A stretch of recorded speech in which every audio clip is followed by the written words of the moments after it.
नैमिषारण्य में आए हुए थे और नैमिषारण्य में बड़े बड़े महात्मा इकट्ठे हुए। उन महात्माओं में से जमदग्नि ऋषि भी वहां पहुंचे थे। उन महात्माओं में से लोमस महात्मा भी पहुंचे थे। लोगों ने आपस में पूछा, महात्माओं ने, कि एक बात बताओ भाई, हमारे यहाँ कई देव हैं, लेकिन उन देवों में श्रेष्ठ कौन? किसी ने कहा ब्रह्मा श्रेष्ठ है, किसी ने कहा विष्णु श्रेष्ठ है, किसी ने कहा रुद्र श्रेष्ठ। ब्रह्मा विष्णु तथा रुद्रो माधवः वरुणो नला कुबेरा पवन स्पष्टा सैनानीरस गणाधिपा। एक कहते हैं ब्रह्मा श्रेष्ठ है, दूसरा कहता है विष्णु, तीसरा कहता है रुद्र, कोई कहता है वरुण। अपने अपने आराध्य देव को श्रेष्ठ बताया। इतने में लोमस महात्मा खड़े हुए, उन्होंने कहा ये श्रेष्ठ नहीं है, इनको जन्म देने वाली मां श्रेष्ठ होती है। वो मां जो प्रकृति से परे है, वो मां जगदम्बा श्रेष्ठ। देवानां जननी सेवा ब्रह्मादीनां महात्मनां आदि प्रकृति मूलम सा संसारां पादपाश्रमे। प्रकृति का जो आधार है ऐसी मां जगदम्बा है, और वो मां जगदम्बा श्रेष्ठ, इसलिए श्रेष्ठ है। सारे देवताओं की पूजा साल भर में एक बार होगी, लेकिन मां की पूजा साल भर में 4 बार। 4 बार नवरात्र आए, 2 बार प्रचलित और 2 बार गुप्त में। इसलिए बड़े बड़े ऋषि मुनियों को जो सिद्धि मिली है वो मां भगवती से ही।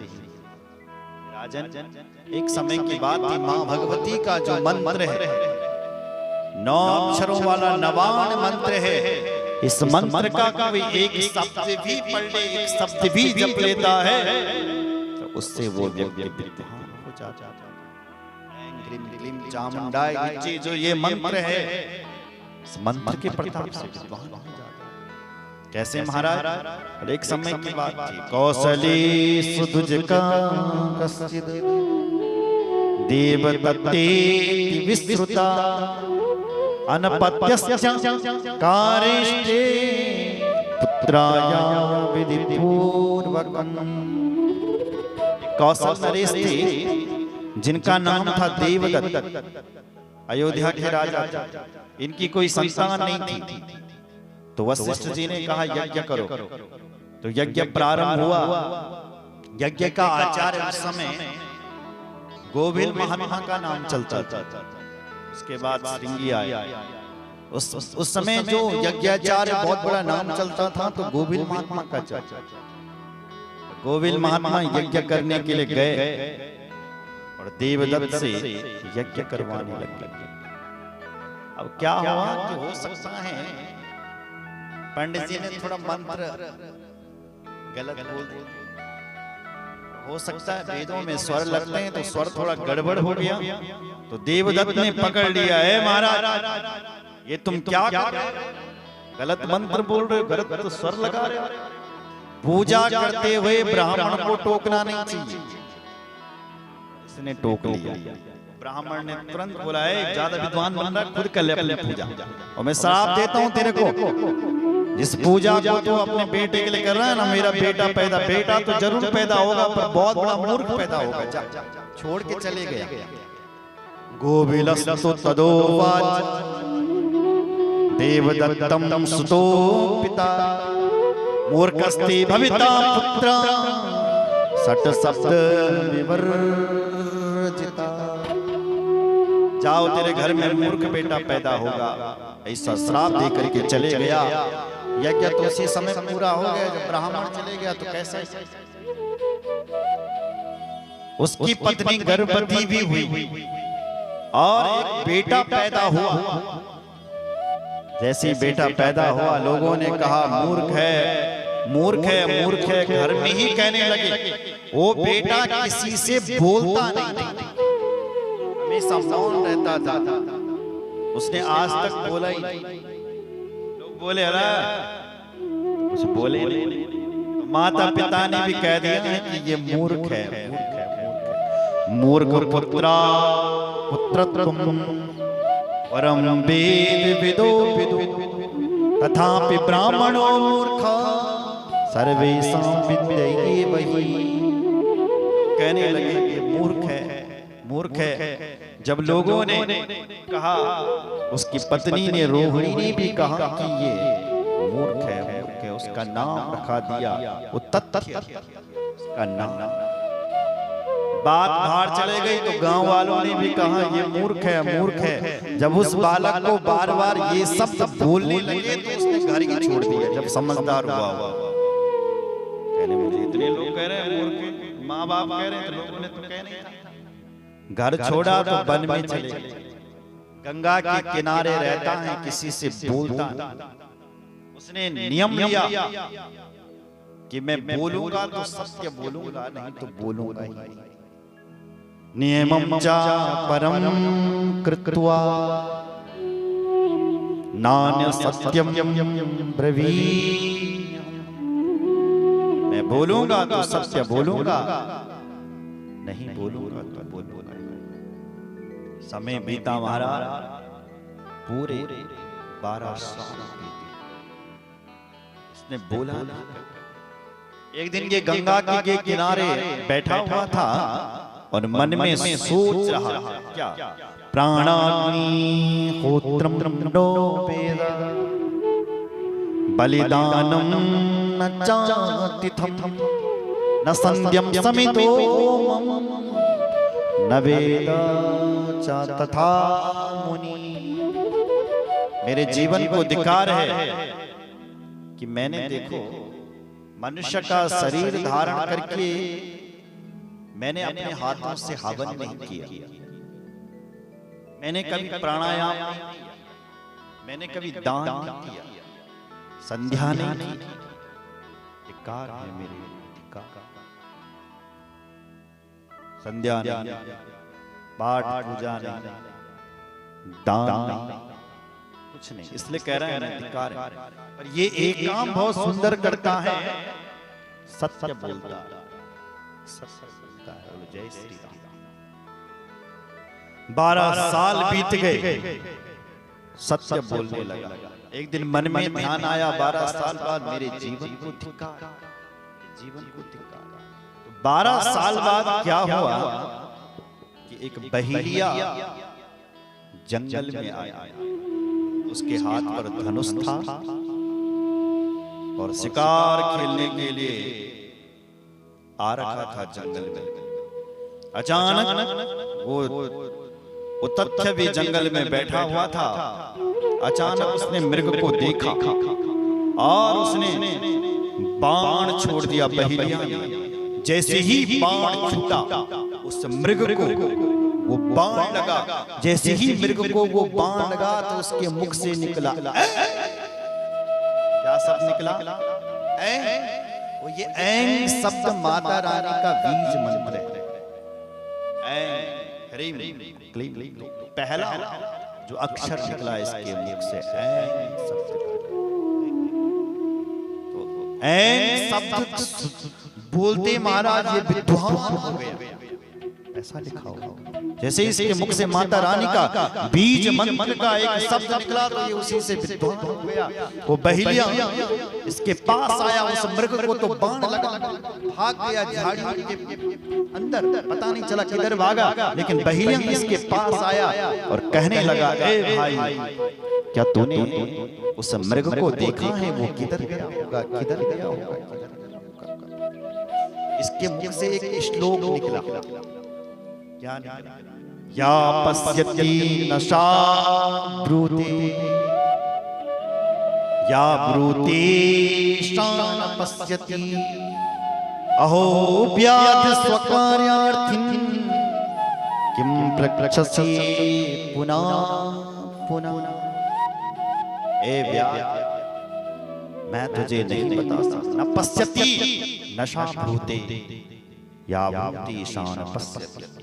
जिन आंखों ने देखा है, ये आंखें बोल नहीं सकती कि वो मृग किधर है, लेकिन जो मुख बोल सकता है, इस मुख ने देखा। बहुत बड़ी बात कहते हैं पहलिया, जिन आंखों ने देखा है, ये आंखें बोल नहीं सकती कि किधर गए, लेकिन जो मुंह बोल सकता है उसने देखा। आन हो गया अपने व्रत किसने रक्षा, इसने सोचा सत्य बोलूंगा तो ये मृग को मार देगा, और झूठ बोलूंगा तो मेरा व्रत भंग हो जाएगा बोलने का। तो इसने ऐसा भाषण उस मंत्र के प्रताप से, माता रानी का बीज मंत्र के प्रताप से इसने ये श्लोक बोला। बैलिया का मूड खराब हो गया, पता नहीं क्या बोल रहा है, वहां से चले गया। और महाराज ये बहुत बड़ा आगे जाकर के विद्वान बन गया। माता पिता ने देखा हमारा बेटा तो इतना बड़ा विद्वान है, कैसे बना? बोले इसने 12 साल तक सत्य भाषण किया है, सत्य बोला है,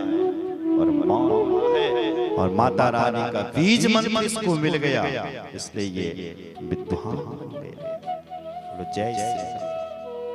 ये कथा हमें सिखाती है, भगवान का नाम उल्टा लो चाहे सुल्टा लो, वो उद्धार करती है। वाल्मीकि जी आदि कवि बने, उन्होंने तो उल्टा ही नाम जपा, उल्टा नाम जपा। वाल्मीकि भय ब्रह्म नाम जप के आदि कवि बन गए।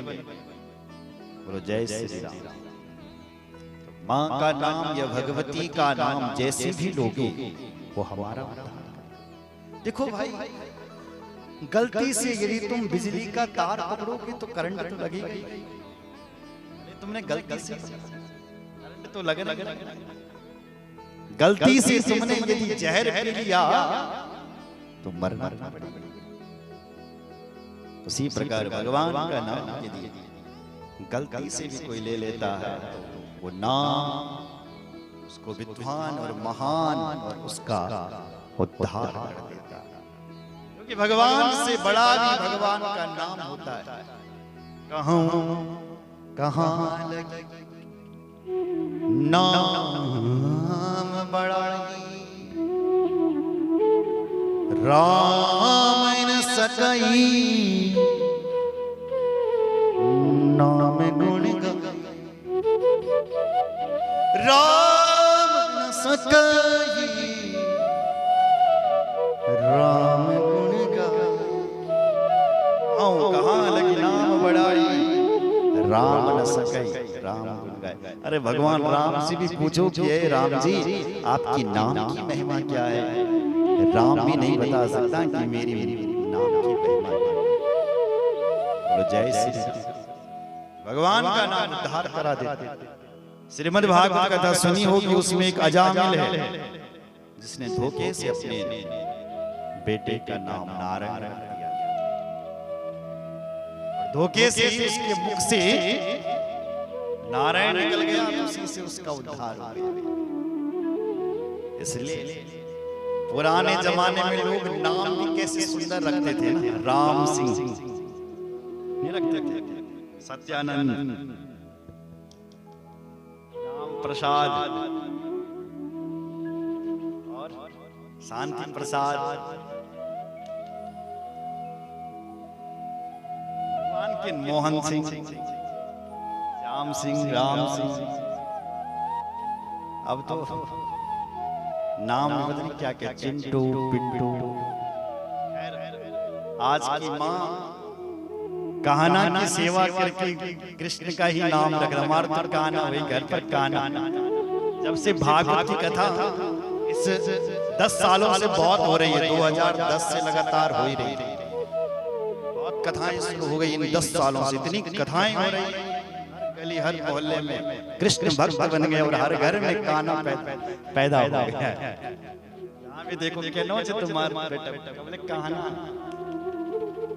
बोलो जय श्री राम। भक्ति की बाढ़ आ गई। कुछ लोग कहते हैं ज्यादा कथा होने लगी। अरे कथा होगी तो अच्छा है। अगर ये कथा नहीं होती, धर्म अनुष्ठान नहीं होते हैं, हमारे ग्रंथों में लिखा भगवान की धड़कन बंद हो जाती है। ये देखो ये पूरा शरीर आपका है, ये पूरा शरीर हमारा है। देखो हाथ टूट गया, शरीर फिर भी जिंदा रहेगा। आंख टूट गए, शरीर फिर भी जिंदा रहेगा। कान टूट गए, फिर भी शरीर जिंदा रहेगा। दांत टूट गए, फिर भी शरीर जिंदा रहेगा। पर हृदय की धड़कन बंद हो गई तो गोविंदा है। तो ये क्या है? ये पूजा पाठ जो है, ये भारत भूमि जो है भगवान की धड़कन है। ये पूरा विश्व भगवान का एक विराट वपु है, उस परमात्मा का।